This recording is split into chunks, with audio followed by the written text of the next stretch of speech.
Hello folks and welcome to something a little bit different on the channel. As those of you who follow me on Twitter know, and you should all follow me on Twitter, I was lucky enough to receive this tweet from the club that I support, Peterborough United, last week. They've asked me to be their virtual manager for the EFL Cup football manager tournament that's going on at the moment. It is a huge honour to have the club contact me directly, presumably because of my my extraordinary success on Football Manager over the years, and not just because they know I'm a Posh fan. I assume they were just one of many clubs interested in securing my services, but once I knew Posh were in the running, it was always going to be them. So I am managing them for this tournament. Hopefully all the way to the final, because, you know, Posh are by far the greatest team the world has ever seen. I know that to be true because I've heard Posh fans sing that for over 25 years when I've been at matches. So it's kind of been indoctrinated into me at this point. The draw for the tournament took place over the weekend, and we have a difficult first round tie. We're at home against Championship opposition QPR. QPR represented in the tournament by one of their fans, Rob Facey, who is... It seems to be a lovely chap from the email conversations that we've had, getting set up, ready to play this game. And this video is that game. So I will now jump forward in time to when we've got all the things set up, and we'll see how we get on in the first round of the Football Manager EFL Cup. It's Peterborough United versus Queen's Park Rangers. One other thing as well, this whole thing is being done to support the Mind charity. There's details below of how you can get involved in that and help support that. So do the charity stuff too. Charity is good, and Mind are a good charity. And of course, don't forget to check out the rest of the tournament, which is on all of the Football Manager social media, YouTube, Twitter, all that kind of stuff. And loads of clubs are getting involved, and it's really cool. Match time. Here we go then, folks. It is Posh versus QPR in the first round of the EFL Cup. As you can see, I'm going in with a very defensively minded tactic. We're going with a variation of the Catenaccio style. I've never used it before, but I've practiced with a lot of different systems against a variety of different QPR systems. I am a loser, and the only one I got a positive result with was this one. Their team very much overpowers our team. So I'm hoping if we can defend resolutely and get the ball up to Ivan Toney on the break, or maybe get a set piece, a corner, free kick, penalty, something like that, we've got a chance of keeping goals tight at this end with this defence, and hopefully getting the ball to Toney, who is he probably is the one player in the team who's vaguely equivalent to the quality of all of the players in the QPR team, according to the Football Manager database. So I'm not going into this feeling particularly confident. However, if things go our way, if they play a system that we can nullify, because obviously I've trialled this with ways I think QPR might set up, but I have no idea how they're going to do it. So if they play one of the ways that I've practiced and we get a little bit of luck, I think this is our best chance, but don't hold it against me if we're rubbish and we lose. One thing that I think is a little bit mad is that it doesn't have everyone with full match fitness when you load up the game, which is an interesting choice. So we're playing with a bunch of players who aren't fully match fit. Luckily, because we're on FM Touch, we don't have to worry about tactical familiarity. So the fact I'm playing, it's the most negative tactic I've ever done, a 5-4-1. I would have liked to have got Sammy Schmodix involved, but he just doesn't fit into the system. So we're playing Carnu on the right wing, who I suspect might be the weak link. We're effectively playing 4 centre-backs with Bennett, Knight, Kent and Beavers. Kent can push up into midfield if we need him to. So there is a little bit of flexibility around the system.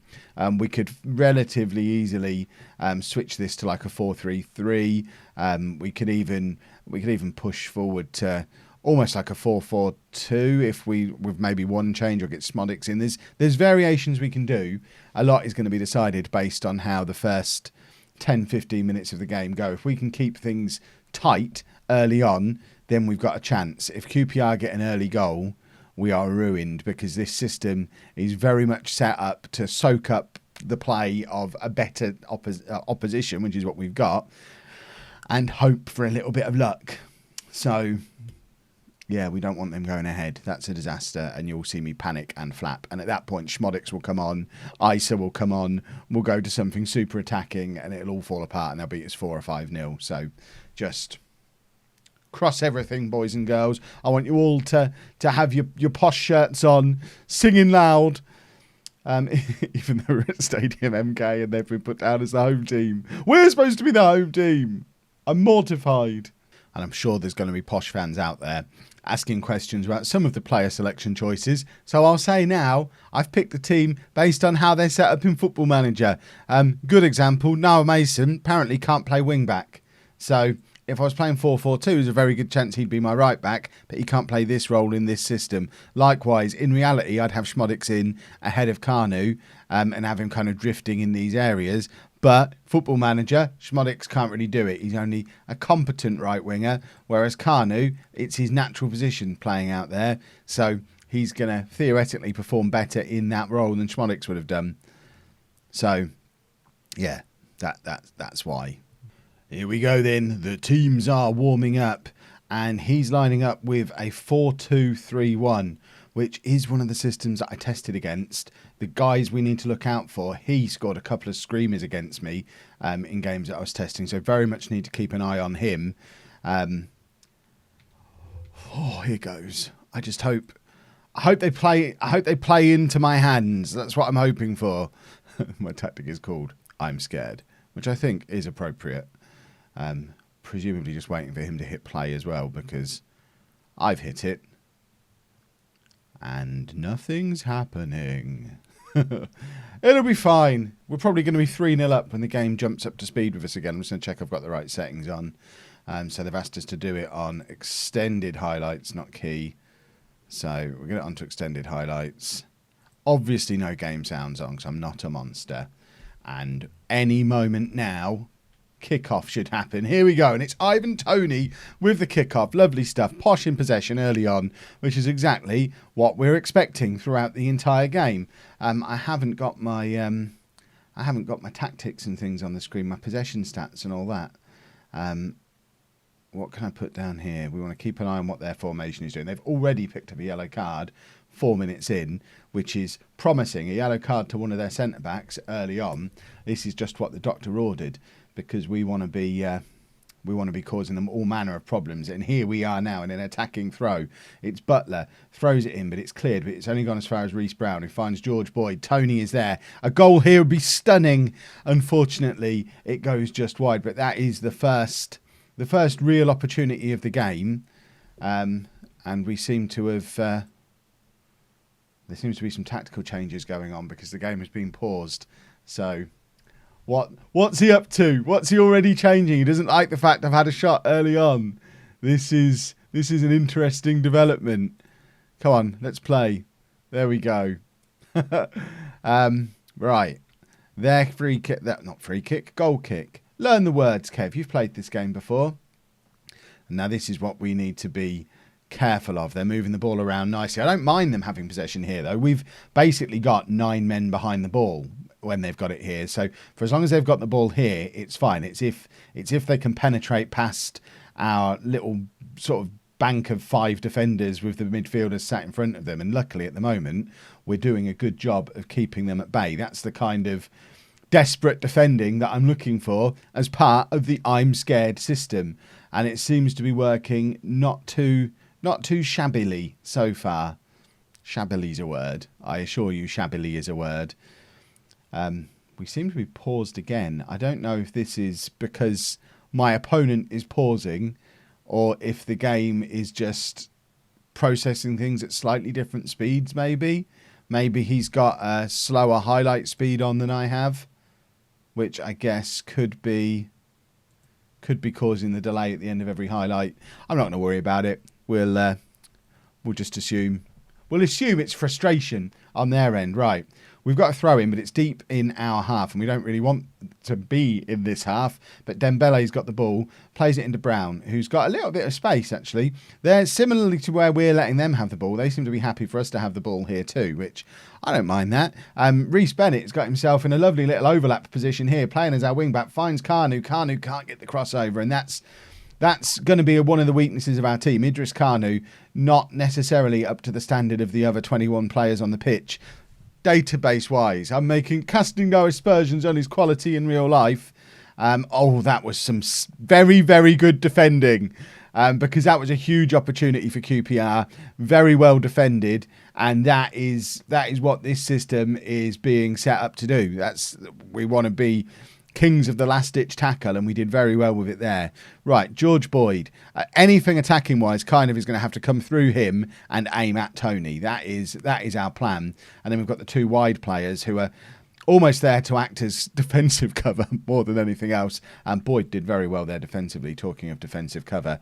But QPR looking to build again, and this is where we worry, because if they can get the first time they get past our defenders in that kind of situation, we have a problem. But as you can see, more resolute defending there, and the longer we can keep that going and get set pieces up the other end, the more chance we've got, and we've hit the post. And this is exactly what we're trying to do: frustrate them defensively, get in a situation like that, but not hit the post. That would have been game plan running to perfection if that had ended up going into the back of the net. As it is, it's the Championship side attacking again, and we've just got our 9 men behind the ball, which we're going to keep doing, and we don't want too much of that going on. Luckily, they weren't able to apply the finish, but that was the first moment of real danger for us. You can see by the possession stats, we've only had 31% of the possession in the game so far. Again, because of how we've set up, we're going to let them knock the ball around in the middle of the pitch and hope to hit them on a break and frustrate them. It's all about frustrating them. The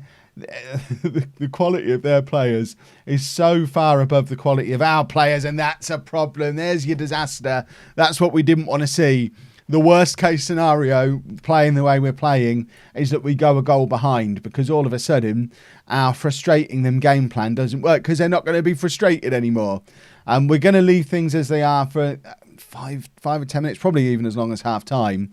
But if it's still 1-0 to them at half time, we are going to have to potentially rethink things a little bit and get a little bit more expressive with how we play, which in the scenarios I ran, we didn't have to do that with this tactic. We went ahead first the 2 times I tried it and managed to defend. I didn't have time to run a scenario where they went ahead. An equaliser here would be amazing. Cross comes in. It is cleared, though, and QPR have now got the chance for a counter-attack. And this is what we were supposed to be doing to them, but they've got a 3-on-3 situation, which never should have happened in this tactic. But luckily, we managed to get the tackle in. And I think we are going to keep the 5 at the back, because it is working well defensively, even though we're 1-0 down. Pim making a good save. But we are defending well against Championship opposition, but I think we need to mix some things up to make the attack a little bit more threatening, and I think that's where Sammy Schmodix comes into play. Bringing him on for Kanu, playing him sort of tucked in behind Tony, and having Dembele as the only wide attacking player, I think is my plan. So let's adjust that around accordingly. So we're going to bring Schmodix on, but we're going to play him there, and we're going to play him as a shadow striker. So we're going to get him right up in behind Ivan Toney, which does expose Bennett a little bit, but he's got Brown there to offer some kind of protection. We're going to go to balanced mentality, and we're just going to adjust some of this stuff as well. What are we going to adjust? I'm happy with, I definitely want to carry on playing for set pieces. We're going to allow a standard amount of creative freedom, though. We don't necessarily want to be slowing the pace down anymore, so we'll take that off. And other than that, I'm happy. I'm happy for now. Just the one change.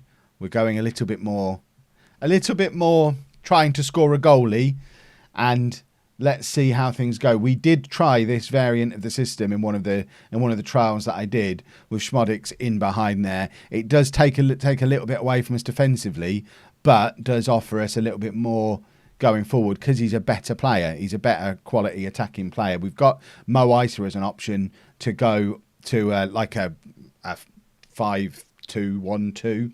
Which I'll go to on about the hour mark. If Dembele continues to not perform, we'll have Schmodix in behind Tony and Isa up front, and push forward a little bit more. At the moment, we don't seem to be showing too much in the way of signs of getting back into this game. Like I said, it was always the fear. If we, yes, ease off tackles. If we went a goal down, finding a way back into the game, because they can effectively sit back at that point and use their higher quality to to do a better version of what we were doing to them. It doesn't look like they've done that yet, but as the game goes on, I would expect it. Tony gets hold of the ball nicely here. If he can bring other attackers into play, that would have been lovely. Plays it all the way back to Knight, who finds Bennett. Bennett back to Boyd, who's got a little bit of space to pick a pass, and finds Butler. He's got Dembele ahead of him, but chooses to go back to George Boyd, who in turn tries to find Dembele. It would have been easier for Butler to just play it through to Dembele there, but we tried to be fancy, and it's cost us because they're in behind our left-back, who's defended so well all day long. Oh, what a save from Christy Pym, my word. That was that's the kind of save that keeps you in a football match. We're going to let this corner happen, and then we're going to make some more tactical changes, I think. I don't know why we're behind the goal. This is an awful camera angle. Let me see the game properly. There we go. I think we've had an offside there, and we're going to make that change that we talked about before. We're going to bring on Mo Issa. We're going to stick him up front with Tony, and we're going to go get a little bit more attacking again. So we've now got a very, very attacking front three. We're going to go to a more positive mentality. We're going to start upping the tempo a little bit now. Time wasting's got to come off. We still want to be playing for set pieces, but we now want to be focusing play through the middle because we've taken our wide players away. Pass into space because we've now got a fast striker on. We want to let's get some counter pressing on there as well, and then what are we doing here? I don't tend to adjust this part very often. Right, that'll do. Okay, we're going a little bit more attacking again, and this is where the danger comes in. In my pre-match analysis, I did say if it comes to the point where we have to do this. This is where we're most in danger, because if we're committing men forward, are they getting set? I thought there was going to be a red card here. If we commit men forward, they can really just punish us with their Championship players. Butler with a free kick. A goal here would be stunning. Oh, I think Knight's hit the woodwork and had a very good chance, both from set pieces. And it does feel like there's a Posh goal in this game. It's just whether we can get it before QPR score again. Kent plays it forward, looking for a Tony flick on. It falls to Schmodix. Tony's in here. Ivan Toney, and that's a terrible finish. Who is that man in an Ivan Toney costume? I've never seen him miss anything quite like that. Oh, my word. Right, we're going to need to freshen up the midfield in a minute because George Boyd is an old man and getting tired, despite being my all-time favourite Posh player. Expecting 90 minutes out of him in central midfield when he's not match fit is always going to be a big ask. We've got Reed on the bench who can come on for him. It's pretty much like for like change. It's not really going to be a game changer, and that, I think, is that. I think it's going to be asking an awful lot for us to get back into this game at this point. I did say as soon as we started getting a little bit more attacking, we are in danger. And Butler had been doing so well to stop this happening all game long. But as soon as he picked up a yellow card, it was always going to be a little bit harder for him as well. And we are going to make that final change and get Reed on for Boyd in there just to sit and play in that exact same role. We're going to go attack him. What are we going to do? What on earth are we going to do? We're going to have to push the tempo up a little bit more again. Time to really start trying to play some football. Right. Distribute over opposition defence. Yeah, let's just whack it forward for Tony and Issa to chase. We've got to push the defensive line up a bit. Let's really push things forward. And I mean, this is dangerous now. This is very dangerous. This is asking for trouble, but it's the only chance we've got of a route back into the game. So, fingers crossed.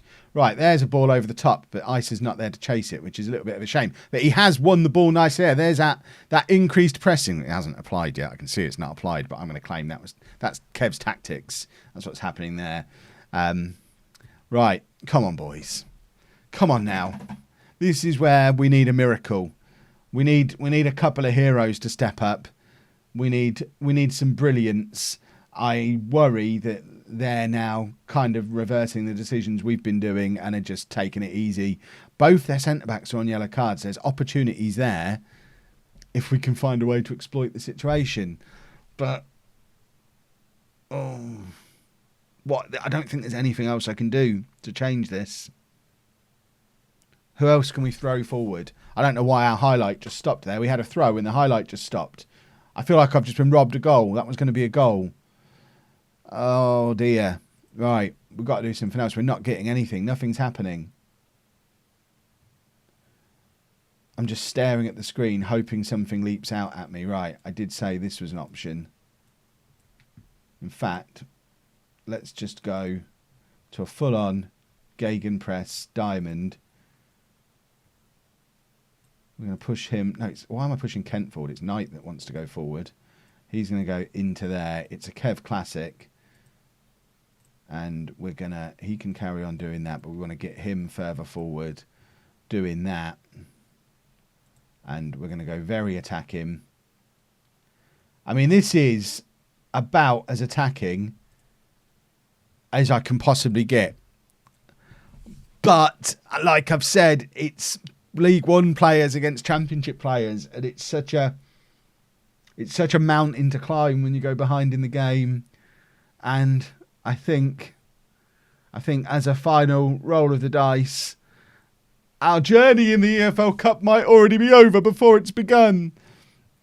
Because it's QPR with the throw in our half, unless we're going to get the ball back and go and get the break on here, which Kent's missed that. Beaver's in with attack. Oh, no. Pim has made some lovely saves in this game, but it was it's not enough. You don't win games just by lovely saves.